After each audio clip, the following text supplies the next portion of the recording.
News Kannada ವಾಹಿನಿಗೆ ಸ್ವಾಗತ.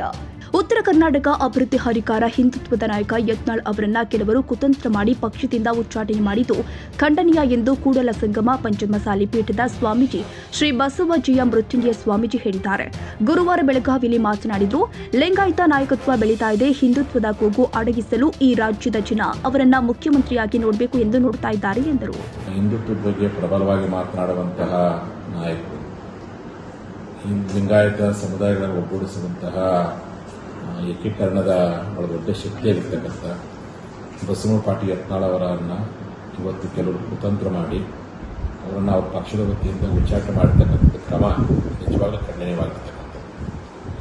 ಉದ್ದೇಶ ಏನಪ್ಪ ಅಂತಂದರೆ, ಅಧಿವೇಶನದಲ್ಲಿ ಯಾವಾಗಲೂ ಉತ್ತರ ಕನ್ನಡ ಪರವಾಗಿ ಮಾತಾಡ್ತಾ ಇದ್ರು, ಪಂಚಮಸಾಲಿ ಮೀಸಲಾತಿ ಮತ್ತು ಉಳಿದ ಸಮುದಾಯಗಳ ಮೀಸಲಾತಿ ಬಗ್ಗೆ ಮಾತಾಡ್ತಾ ಇದ್ರು.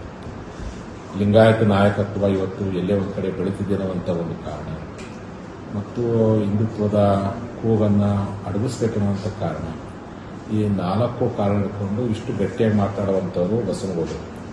ಈ ರಾಜ್ಯ ಜನತೆ ಅವ್ರನ್ನ ಮುಖ್ಯಮಂತ್ರಿಯಾಗಿ ನೋಡಬೇಕು, ರಾಜ್ಯ ಅಧ್ಯಕ್ಷರಾಗಿ ನೋಡಬೇಕು ಅಂತ ಬಹಳ ದಿನಗಳಿಂದ ಕಾಯ್ತಾ ಇದ್ರು.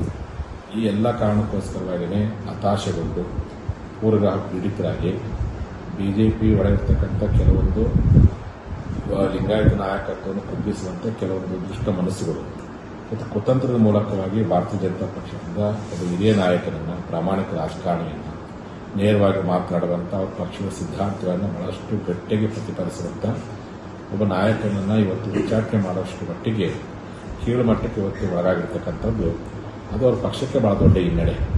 ಇದರಿಂದ ಕರ್ನಾಟಕದ ನಾಯಕತ್ವವನ್ನು ಕುಗ್ಗಿಸುವಂಥ ಷಡ್ಯಂತ್ರ ಏನಿದೆ ಮತ್ತು ತಾಜಾ ಸುದ್ದಿಗಾಗಿ ಎಂಟಿವಿ ನ್ಯೂಸ್ 24x7ಗೆ ಸಬ್ಸ್ಕ್ರೈಬ್ ಮಾಡಿ ಮತ್ತು ಬೆಲ್ ಐಕಾನ್ ಅನ್ನು ಒತ್ತಿ. ತಪ್ಪದೇ ಲಿಂಕ್ ಶೇರ್ ಮಾಡಿ.